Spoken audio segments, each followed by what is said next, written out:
کبھی کسی کے سامنے اپنی صفائی پیش نہ کرو، کیونکہ جسے تم پر یقین ہے اسے اس کی ضرورت نہیں، اور جسے تم پر یقین نہیں وہ مانے گا نہیں۔ کسی کے لیے حد سے زیادہ پریشان مت رہو، کیونکہ اگر وہ تمہارے حق میں بہتر ہوگا تو تمہیں ضرور ملے گا۔ کبھی اپنی زبان سے کسی کے عیب مت بیان کرو، کیونکہ عیب تم میں بھی ہیں اور زبان لوگوں کی بھی ہے۔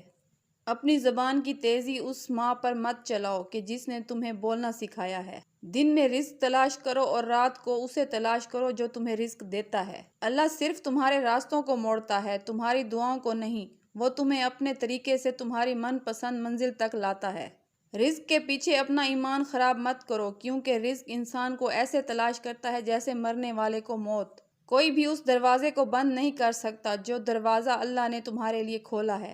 جب اللہ تعالیٰ چاہتا ہے کہ کسی بندے سے دوستی کرے تو اس کی زبان پر اپنا ذکر اور دل میں اپنی فکر کے دروازے کھول دیتا ہے۔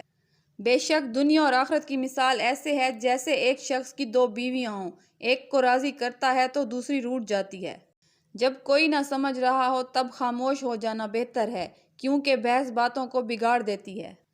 زندگی جب رلائے تو سمجھ لینا گناہ معاف ہو گئے، اور زندگی جب ہنسائے تو سمجھ لینا دعا قبول ہو گئی۔ ہمیشہ چھوٹی چھوٹی خوشیوں کا استقبال کیا کرو، کیونکہ ان ہی کے پیچھے محبتوں کا سیلاب ہوتا ہے۔ صرف پیسہ ہونا رزق نہیں ہے، نیک اولاد، اچھا اخلاق اور مخلص دوست بھی رزق میں شامل ہیں۔ جس نے اپنی پریشانیوں کو لوگوں پر ظاہر کیا تو وہ اپنی ذلت پر راضی ہو گیا۔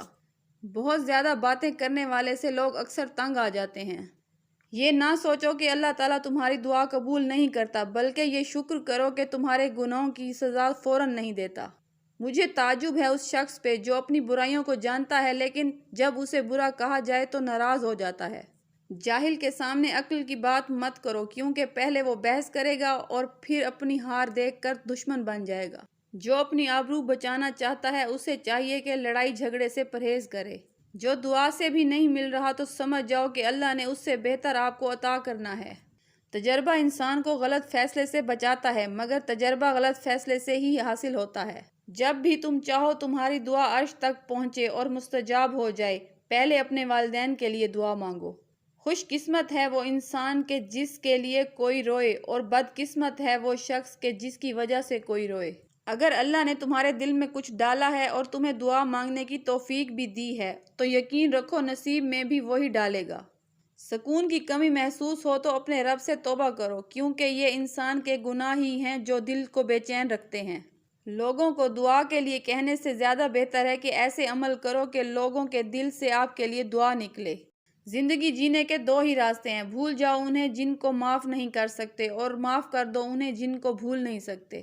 نیک لوگوں کے ساتھ بے ادبی سے پیش آنا بدبختی کی علامت ہے۔ انسان بزدل اتنا ہے کہ سوتے ہوئے خواب میں ڈر جاتا ہے، اور بے وقوف اتنا ہے کہ جاگتے ہوئے اللہ سے بھی نہیں ڈرتا۔ جب کسی کو کسی سے رشتہ ختم کرنا ہو تو سب سے پہلے وہ اپنی زبان کی مٹھاس ختم کرتا ہے۔ کسی کے ایمان کا اندازہ اس کے وعدوں سے لگاؤ۔ انصاف کے لیے اکیلے لڑنا پوری دنیا کا سلطان بننے سے بہتر ہے۔ جب اللہ ایک قوم یا ایک انسان کا انتخاب کرتا ہے تو وہ اسے بہت سے امتحانات سے طاقتور بناتا ہے۔